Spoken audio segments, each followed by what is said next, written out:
Queridos hermanos y hermanas, las lecturas de este domingo nos presentan la vocación de tres personajes bíblicos: el servidor del Señor, el mismo Jesús y San Pablo, llamados cada uno a cumplir una misión específica. Un aspecto común a resaltar es que los tres elegidos dicen sí al llamado de Dios.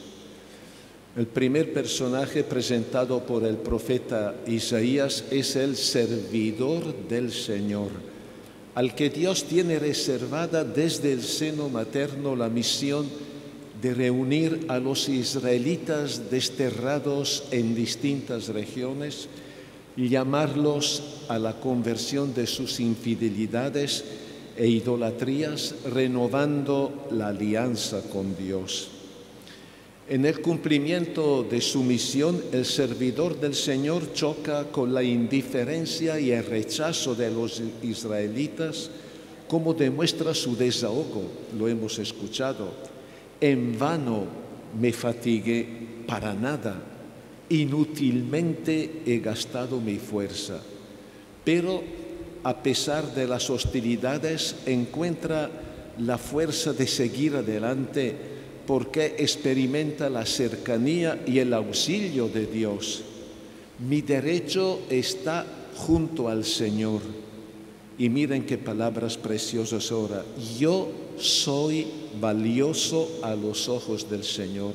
Ojalá también nosotros fuéramos valiosos a los ojos del Señor. Y mi Dios ha sido mi fortaleza. Este servidor del Señor es el símbolo de todos los profetas de Israel y de los sufrimientos y obstáculos que enfrentaron como portavoces de Dios, y en particular es el signo de Jesús, el servidor del Señor por excelencia.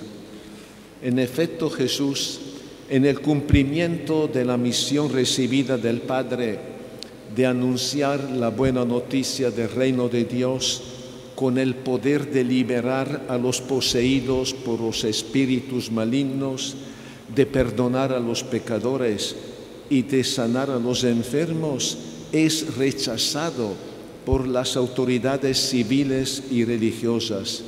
Sin embargo, y a pesar de la oposición y persecución, Él no se acobarda ni desiste de su misión, y sin ofrecer resistencia alguna, acepta libremente y por amor la muerte en cruz, en obediencia entonces al Padre, pero también en solidaridad con nuestra condición humana.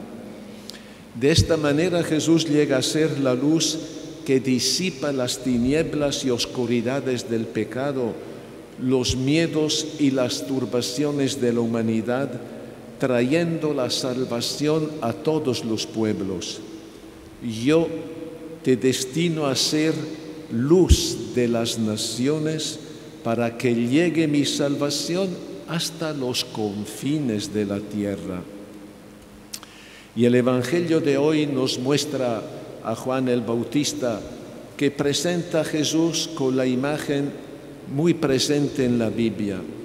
Este es el Cordero de Dios que quita el pecado del mundo. La expresión Cordero de Dios recuerda el Cordero de la Pascua del pueblo judío, conmemorando la liberación de la esclavitud de Egipto, pero también los corderos del sacrificio cotidiano de expiación y comunión en el templo de Jerusalén, ofrecidos para la reparación de los pecados del pueblo y para la reconciliación y la comunión con Dios y con los hermanos. Juan el Bautista, al profesar su fe en Jesús, Cordero de Dios, preanuncia su muerte violenta en la cruz como Cordero inocente y pacífico, que por su sangre no solo lava y purifica del pecado al pueblo de Israel, sino que quita el pecado del mundo, liberando a la humanidad entera de la esclavitud del mal y de la muerte.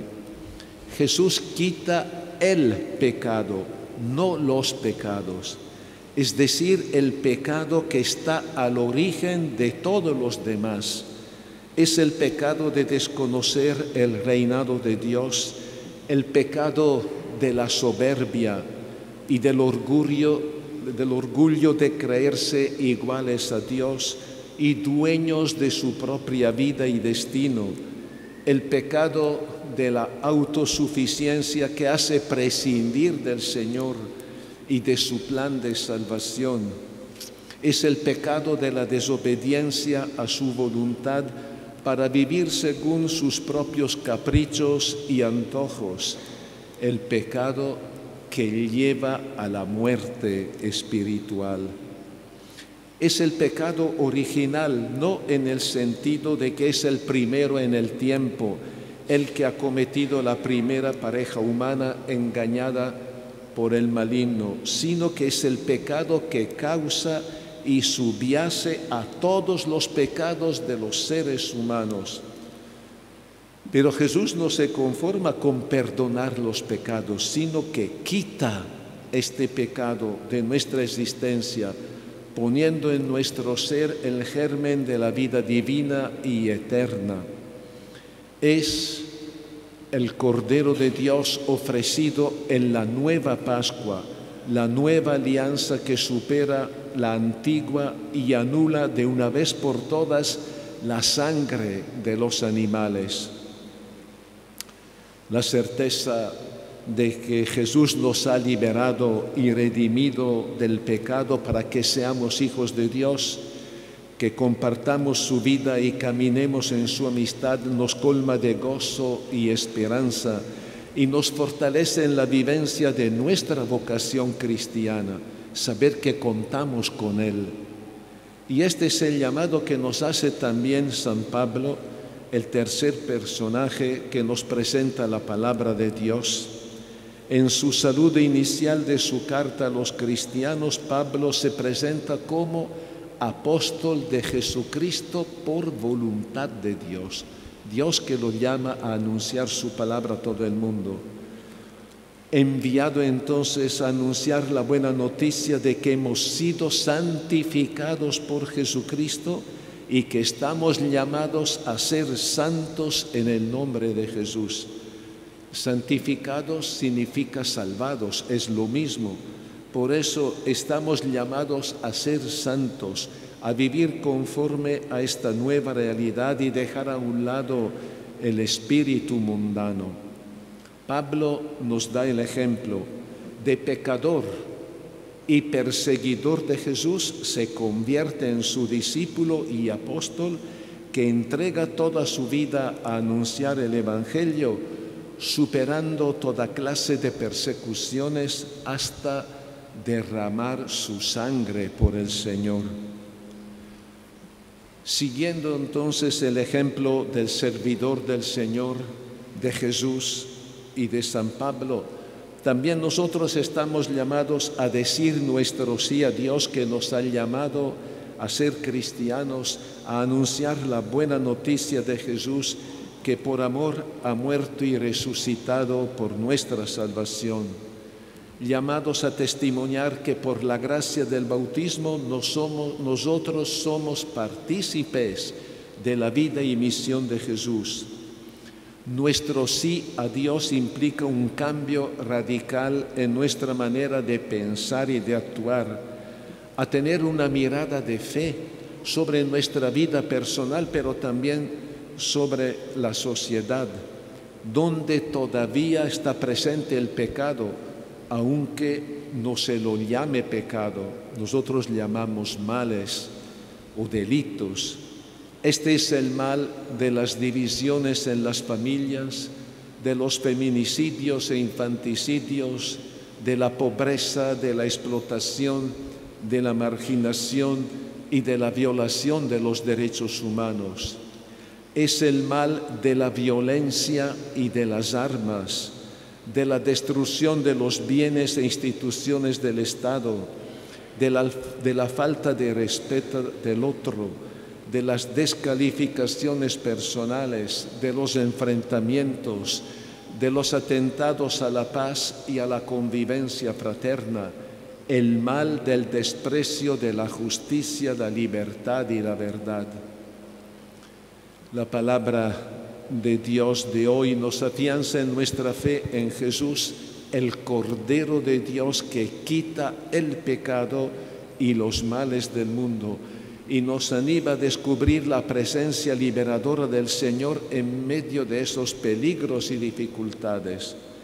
Animados por su cercanía, digamos sí a Dios, seamos misioneros del Evangelio, dando testimonio de que Él es la respuesta a nuestras inquietudes y preguntas vitales, aquel que nos colma de felicidad y de paz. Así que hoy hemos tenido la oportunidad de profundizar el sentido de esta expresión Cordero de Dios, palabras que pronunciamos todos juntos 3 veces en la Santa Misa y que el sacerdote dice al presentar la hostia consagrada, el cuerpo de Cristo: este es el Cordero de Dios que quita el pecado del mundo. En cada Eucaristía digamos estas palabras entonces con recogimiento, con espíritu de adoración y gratitud a Dios por el don de su Hijo que quiso quedarse para siempre con nosotros y que entregó su vida como Cordero inocente para quitar el pecado de toda la humanidad. Confiados en la cercanía y amor paternal de Dios, hagamos nuestra la oración del salmista. Lo hemos cantado. Abramos nuestros oídos y corazón a su palabra y renovemos con generosidad nuestro sí a su llamada. Señor, me has abierto el oído, aquí estoy para hacer tu voluntad. Amén.